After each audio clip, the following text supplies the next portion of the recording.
This is Stephanie Francisco. I'm Communications Director for Conservation Alabama, and we're back with another Conservation Q&A. And today we are lucky to have with us the Commissioner of the Department of Conservation and Natural Resources, Chris Blankenship. Chris, thanks so much. Welcome. Thank you. So I have a couple questions for you. First of all, if folks aren't familiar with DCNR, what sort of role do you and your staff play in state government? So the Department of Conservation in Alabama is very diverse.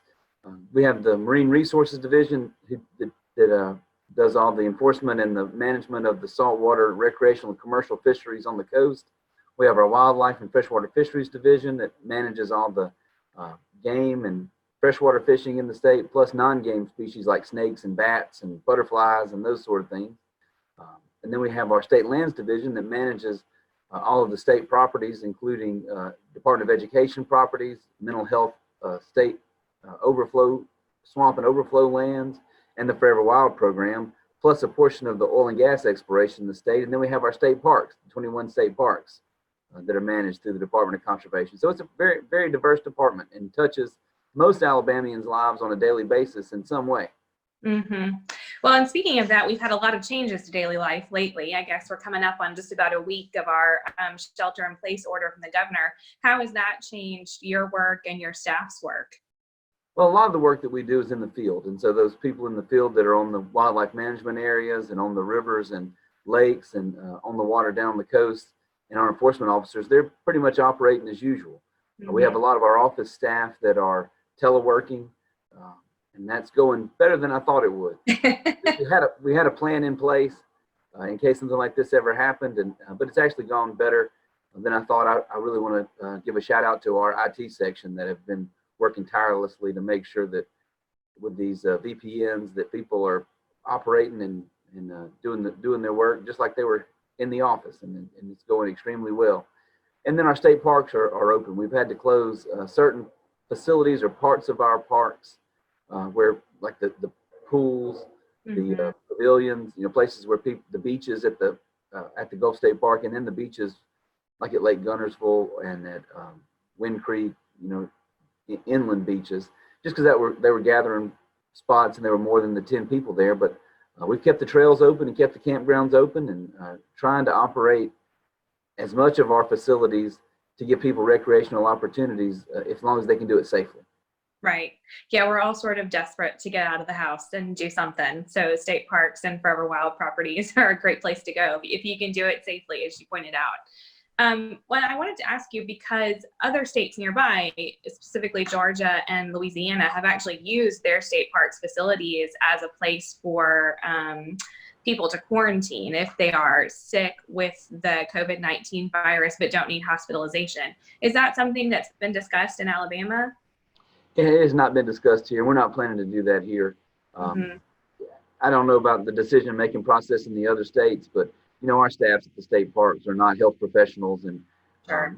And we don't want to expose them unnecessarily to bringing people in that we know have the virus, and it right. Would increase, the ability, the requirement for us to clean and sanitize real deeply any places that happened, and then I think there'd be maybe some trepidation by the public on whether they would want to come to that park mm-hmm. after this is all over with. And so we just don't think that that's a good fit for us here in Alabama. It's best for those people that have the coronavirus to be close to medical professionals, and mm-hmm. the state parks is not the place for that in Alabama. That makes sense. Well, if folks are thinking about hunting season or fishing, has there been any changes to the season schedule or the license structure? Can we still get hunting and fishing licenses right now? Yeah, you can get hunting and fishing licenses online at outdooralabama.com. If you need any of the commercial licenses that are only sold by our Marine Resources offices at Dauphin Island and Gulf Shores, for those commercial saltwater licenses, you can call those offices, and by appointment, they're meeting people and to issue those licenses. But most everything we can do now can just be done online at outdooralabama.com. No change to the season so far. Turkey season is underway, and that's a type of hunting that by its nature is pretty much solitary, and there's not big groups gathered up to go turkey hunting. So it's a good time to be in the woods by yourself and social distancing. And then the same thing with fishing.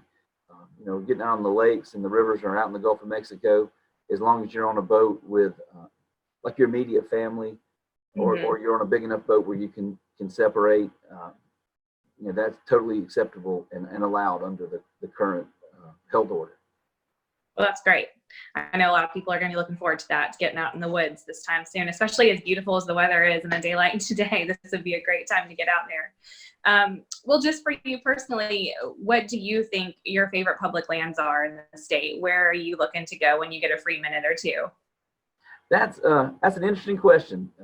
Before I was commissioner of conservation, I was mostly just familiar with the most of the coastal state parks or our forever wild properties in South Alabama.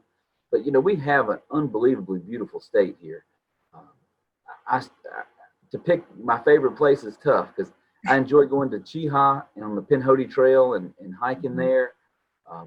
Lake Gunnersville, the lodge and the facilities at Lake Gunnersville State Park are strikingly breathtaking when you look out over the lake.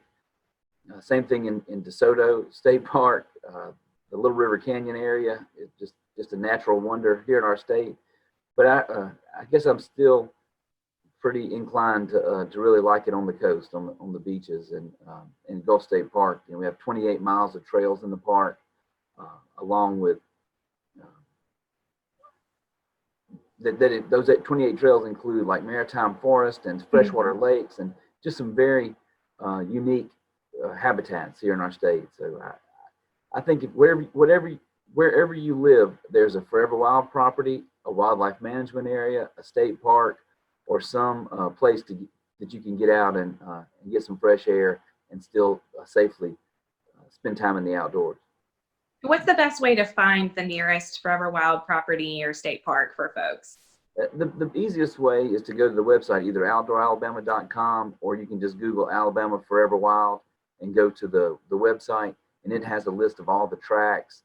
On the Forever Wild website, there's an interactive GIS layer, so you can click on any of those and get maps of the property and entrances and where parking is located. And so we try and provide as much information to the public through the websites as possible.